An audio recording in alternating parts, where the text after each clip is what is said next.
Hi guys, today we are in the basement and I want to show you my recent finally finished project, and this is water-cooled 3-watt laser.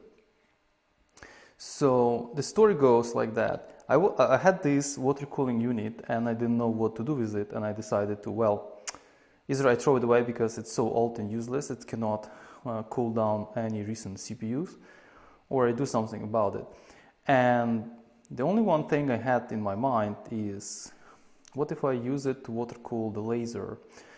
I know that those lasers, they don't heat up too much, or we are not really running them at that high current that they need really like such an active cooling as CPUs. But in order to run it as low temperature as possible, I decided to actually water cool 3-watt laser. So just to be fair, this is 3-watt optical output. When this NDB7875 laser runs at 2.4 amps, optical output is about 3 watt. I don't really know how much heat it produces at this kind of current, but I know it actually warms up pretty good, and obviously performance of the laser decreases as temperature rises, which is applicable to any other LED light emitting device. So what we have here, we have water cooling unit over here. We have a fan which actually cools down whole electronic. We have obviously hoses which connected to the laser, and laser hosts itself inside this aluminum block which I created. I made of piece of aluminum, and those two water blocks which are old school Northbridge water blocks. Inside of this unit we have a pump, we have a radiator and another fan. I had to run 2 additional DC to DC converters in order to actually supply power for this unit, because it's just require regular 5 and 12 volts as it's in regular PC, and also have to run 8 volt DC to DC in order to actually supply power to FlexMod P3. I decided to run it as low as possible voltage in order to minimize temperature on FlexMod, because I had once in my history that I actually blew up FlexMod by running it at 24 volt at 2.4 amp output for the laser, and essentially what happened, the MOSFET blew up and fried the laser diode as well. So I do want a repetition of this story, so I decided to run at as low possible the voltage as I can. The reason I'm also using other DC to DC is because I want to run it from single power supply, which is currently it is 20 volt 10 amp laptop power supply. It's pretty handy and powerful power supply. I like it a lot, but I could have run, for example, FlexMod from 12 volt, but even at this kind of current I found that 12 volt is still a little bit too much for the FlexMod. It overheats a lot. So currently the laser set up, I measure in this Fluke multimeter measuring voltage at FlexMod current resistor, voltage drop on the resistor. So right now it's 12 millivolt, and I set it up for 470 millivolt, which is very close to 2.4 amps.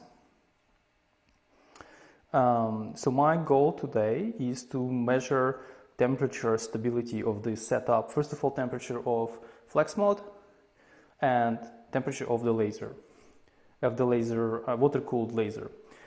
For these purposes, I do have two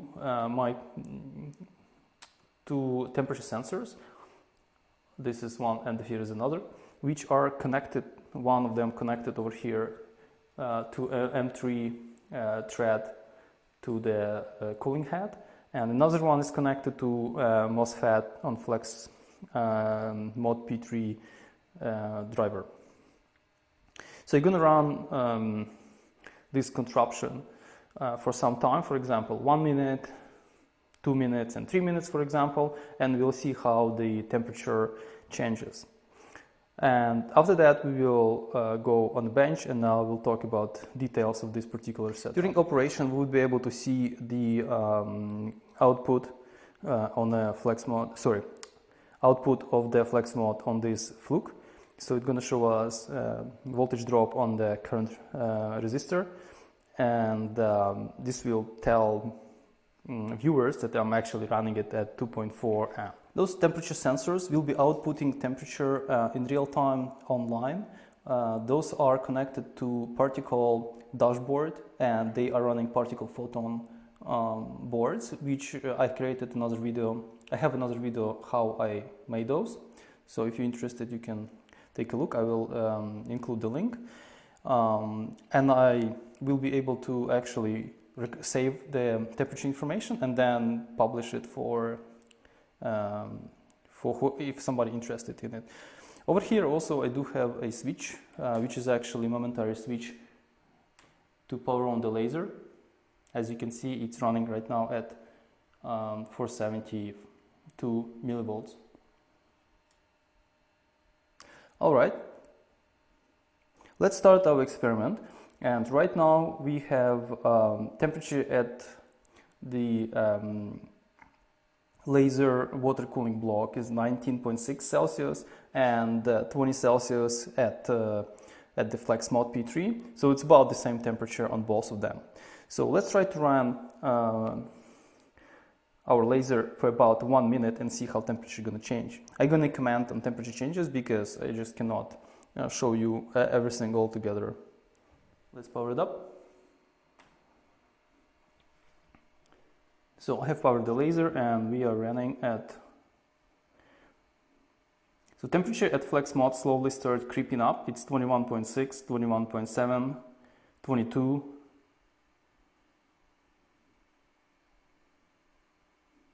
23, 23 and a half. Temperature at the laser block or laser cooling is 19.9.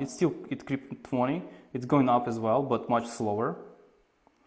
So Flex Mod laser driver is 24, 25. Laser is 20.2 Celsius.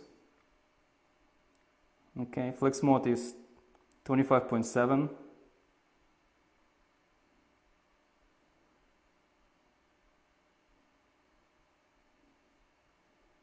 (26). Laser is 20.3.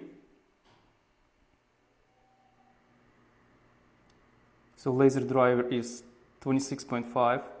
I think it's kind of stabilizing at 26.5. 26.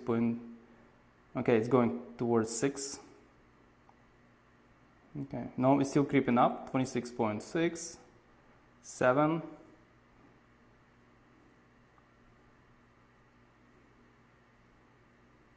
Okay, I think we have about a minute. So the final temperature is 25.5, 25.6 for the laser and 27, close to 27 for the driver, which is okay, I think.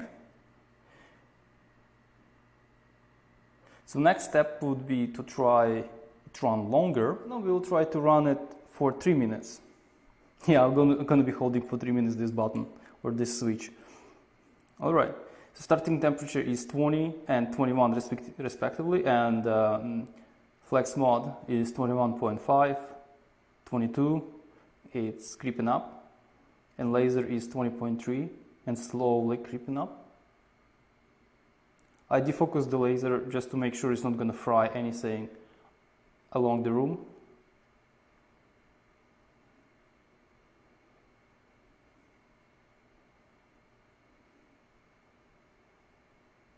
Okay, we have 40 seconds and temperature is 25 Celsius on the laser.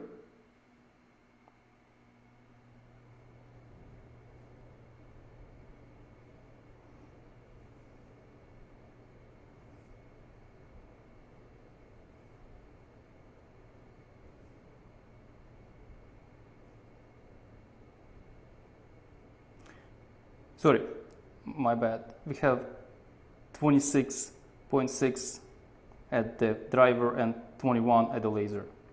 And we have 1 minute 10 seconds.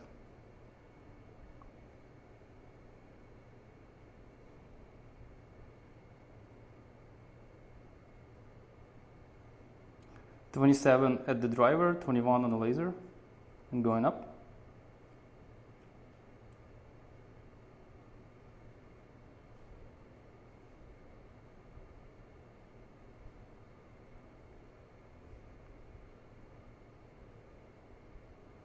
Temperature on the driver seems to be stabilizing at around 27.4,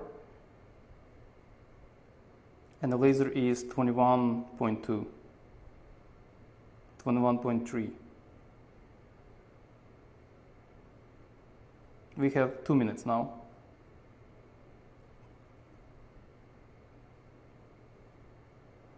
"21.3 still on the laser, and 27.7-ish on the driver.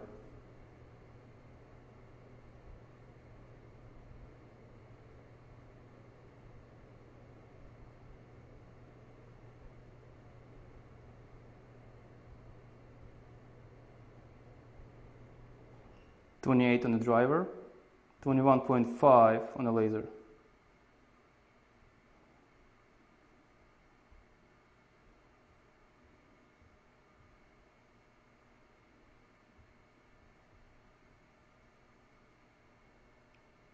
"28.3 on the driver, 21.5 on the laser.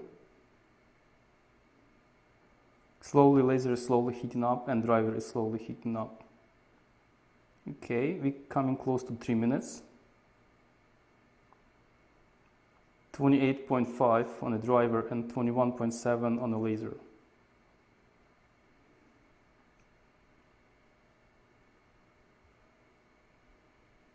I'm pushing a little bit further. Let's say what's going to happen at 4 minutes.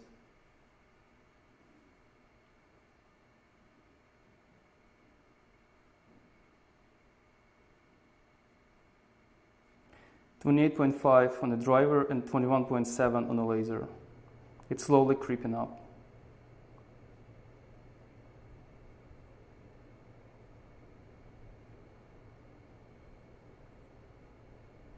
"21.9 on the laser, 28.6 on the driver.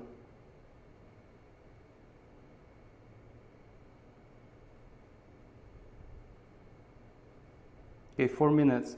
28.6 on the laser and 21.22 on the laser.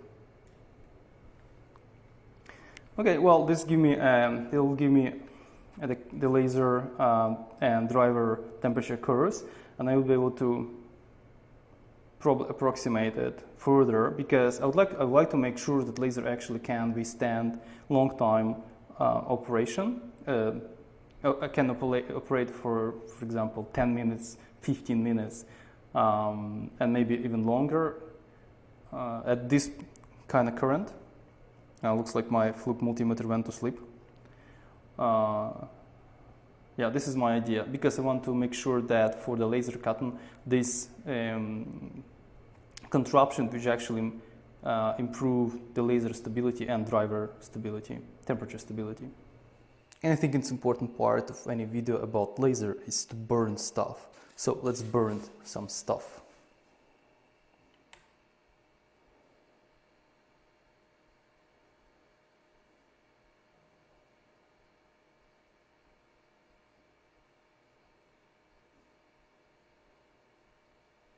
It burns wood pretty well at this kind of distance. Let's burn some foam.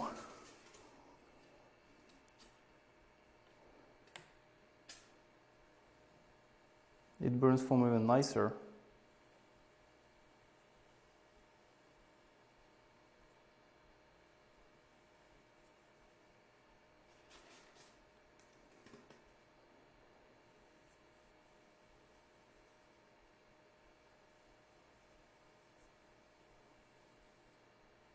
It stinks, obviously.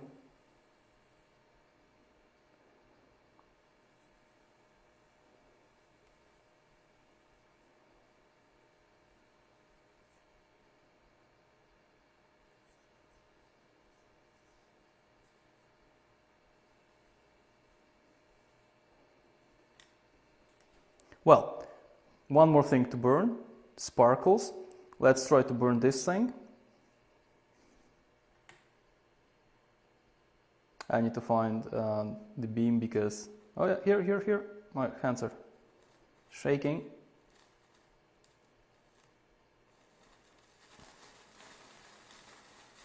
That's enough of laser. Obviously, it will start the sparkles like without any problem. Well, Happy New Year!